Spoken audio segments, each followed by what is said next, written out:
So this was a requested film, which I find quite bizarre because I do a thing called 10 Things Wrong With. So you'll expect most of the requests to be really bad films for me to nitpick it. Yet the girl that actually asked me to do this has said this is the best Nightmare on Elm Street film. Do you not realise what I do? You do realise what I am going to do with the best Nightmare on Elm Street film? Well, I'm Berryman, and this is 10 Things Wrong with Nightmare on Elm Street 3.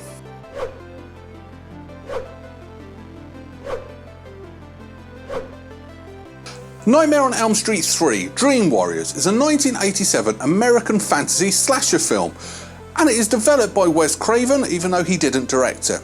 The film tells the story of the last of the Elm Street kids who are all actually in a mental home seeing Freddy and actually teaming together to try and stop him for a final time. The film was made with a budget of $4 million but actually grossed over $44 million when it was released, and it actually did receive mostly positive reviews. So what have I found wrong? Well, let me discuss 10 things wrong with Nightmare on Elm Street 3.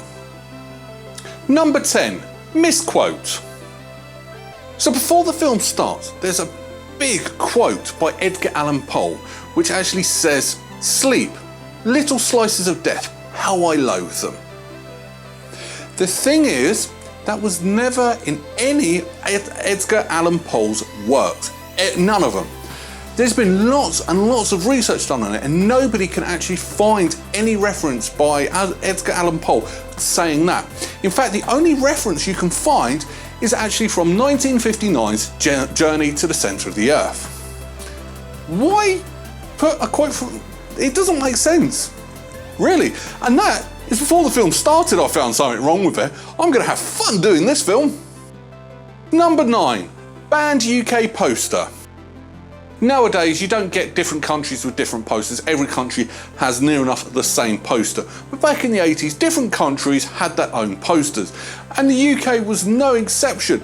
I mean, the poster we originally had actually had a clip from the film where Freddy's a snake eating a girl, which lots of people didn't like. So it was banned, and then we ended up with a generic one that they use in America. It's not a good thing when posters are banned before the film comes out. Number 8. Freddy scares Freddy. Yep, you heard me. Freddy Krueger actually scared Freddy Krueger. I wish I was joking, but I'm really not. Now, at the time of filming, Robert Englund was actually also doing another project at the same time. So he was actually filming during the day his TV series, then coming to work on this film at night. So he was working around about 20 hours a day. And on one of these days, he went, after doing all this filming, he went back to his trailer and fell asleep. When he woke up, he went to the bathroom, looked in the mirror and forgot he still had all his makeup on. And it scared the sweet bejesus out of him. Sorry, saying it now, I've got to find that funny. It's not good when your lead actor actually scares himself to death by playing the character, but it's still funny. Number 7. Freddys Voice. Now, this was actually Robert Englund's third outing as Freddy Krueger, so you would have thought he would have had it nailed down by now. Except his voice was all over the place. Sometimes he talks with this, and there was a couple of scenes he was a bit high-pitched. It was all over the place. Seriously, every different scene, it was a different voice he used for Freddy. You've been playing the same character for 5 years now. This was the third film. I would have thought you would have had it spot on by now, wouldn't you? Number 6. Missing coffee. Halfway through the list and we're still actually near the beginning of this film. But at the opening sequence, Kirsten is actually trying to stay awake, and one of the ways she does this is actually get a jar of Maxwell House, nice product placement there, gets a big spoon, shoves it in her gob, except the spoon was empty. And you caught it on camera. That is a big boo-boo on that one, and I saw it. It was actually really obvious. It wasn't the only obvious mistake of this film, there's another one coming up as well. Stay tuned. Number 5. Who is the lead character?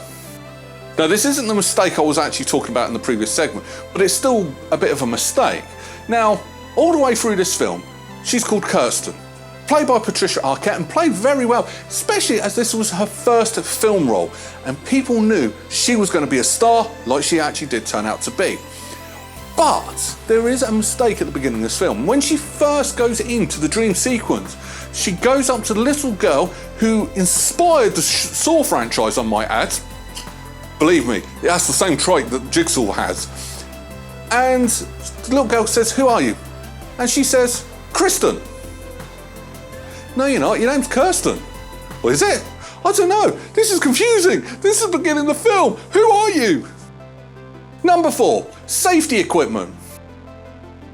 So here we go, the big mistake that they left in this film. So one of the kids, as Freddy kills him, he actually sort of sleepwalks him off a tall building. The kid's perfectly fine. How do I know the kid's perfectly fine? Well, you see the great big yellow crash mats. Seriously, look in the corner of the screen. You can see the crash mat. Some cameraman really messed that one up, and even the editor or the director, nobody noticed. It's bright yellow. Everything else in that scene, in that frame, in that shot is black and dark, and yet there's a bright yellow crash mat. I know they only had $4 million, but come on. You could have sort of cut that out the frame a little bit, couldn't you? Number 3, crucifying the actors. I'm pretty sure crucifixion is illegal in real life, but they did do it in this film. So one of the kids, how Freddy's torturing him, he's actually tied with tongues to a bed. He's sprawled out and he's hanging above a fire pit. Except, how did they film it? Well, he wasn't actually just lying there. The bed was actually upright, so he was like that. For hours and hours in a crucifix. That poor actor, and yes, he did feel like he was being crucified on a TV set. You can't crucify your actors, that's not good. Number 2, pigs. So one of the dream sequences, she walks into the house, turns, and there's I must admit, I love roast pork, and yeah, part of me thought, that looks nice. Now, this is the issue. That is actually a real pig.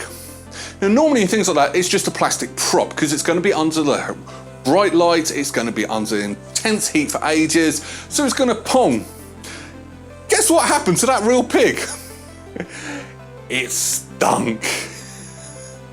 And what made it worse is there was an actor actually inside the pig to try and make it do what it did, and that poor person had to put up with that smell. That would not have been a good day's work. I hope he got paid danger money for doing that, because I can imagine the smell. He's smelling it right now. Number 1, Unfilmed happy ending. Wes Craven actually wrote this to be the end of the Nightmare on Elm Street franchise. Number 2 was a massive disappointment, so he's only come back on a condition that he could end it, and that was his goal. It was supposed to be it. It was supposed to be all wrapped up, and you can see that he's tried. And there was a sequence he actually wrote a script for that wasn't filmed that would have actually made it a more happier ending. The fact that Nancy was still alive in the dream world. Now at the end of the film, you just see a light come up in the Nightmare on Elm Street house, which you assume is Freddy. But if they'd filmed that missing sequence, that person turning the light on would have actually been Nancy. One scene could have changed the ending of this film. That much difference. And I think because the plan was to make this final, it would have been quite nice actually. But no, studios want to make money, so it was Freddy turning the light on. And we got even worse Nightmare on Elm Street films. Final thoughts.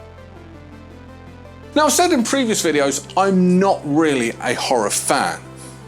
But you know what? I actually enjoyed this. Now, I did watch these when I was a kid. Yes, I know I'm not supposed to, but hey, my mum was quite nice to me like that, lets me watch horror films. So, we all knew who Freddy Krueger was. And I can see why people rank this one the best of all of them. Because I can't actually remember it that much from when I was a kid. So, watching it again without watching parts 1 or 2, I thought I was going to struggle, and I didn't.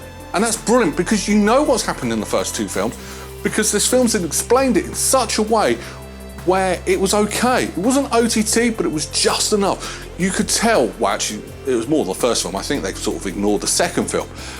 And it was done well. It was also paced perfectly. There was gaps in between the action sequences, it wasn't a long enough gap and it wasn't too short, it was the perfect length. This film's only actually an hour and a half long. So if you want to kill an hour and a half and have a good time watching a good slasher film where someone's killing lots of kids, this is a perfect film for that. Robert Englund, once again, always looks like he's enjoying himself, which is slightly worrying because he's playing a child murderer, but he always looks like he's having fun in this role. And that's the thing, it is a fun film. It's quite funny, it's quite humorous, and it does have some jump scares. What more could you ask for from a horror film? It's good, it hits all the right notes. The music, granted it's 80s cheese, but it works on this film. The special effects, granted, they're 80s cheese, but in a film like this, it works. And one of the things that also works is Robert Englund actually ad-libs. Welcome to prime time, bitch. He ad-libbed that because every time he tried what was in the script, it didn't work. And the thing is, his version worked because he knew and understood the character. Well done for the director letting the actors do what they do best. I can't actually really fault this film.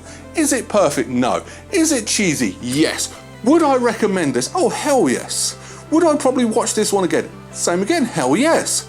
What am I going to rank it? What's a nice, easy 8 out of 10 berries? Yeah, seriously. I go and watch this one. Out of all the Nightmare on Elm Street films, always, this is the best one. It's so deserving to be the best one. And you can't knock that. Now, obviously it goes downhill. Surprisingly, I actually enjoyed Freddy vs. Jason, but I know the quality of the Nightmare on Elm Street films start going downhill after this one. But yeah, if you're gonna pick a horror film, go and watch it. It's fun. It kills an hour of time. You're gonna scare your girlfriend into your arms. Good night all. There we go. So that's what I think. What do you think? Did you enjoy it? Did you hate it? Am I being too nice? Because I'm pretty sure there's gonna be people saying this film was appalling. Well, let me know in the comments below.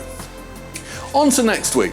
Well, this week we've had something horror and scary, so next week we're going to do something wonderful and magical and childish. I also need to learn how to do some magic between now and next week, so come back to see if I succeed. See you next Sunday. Take care. Bye-bye.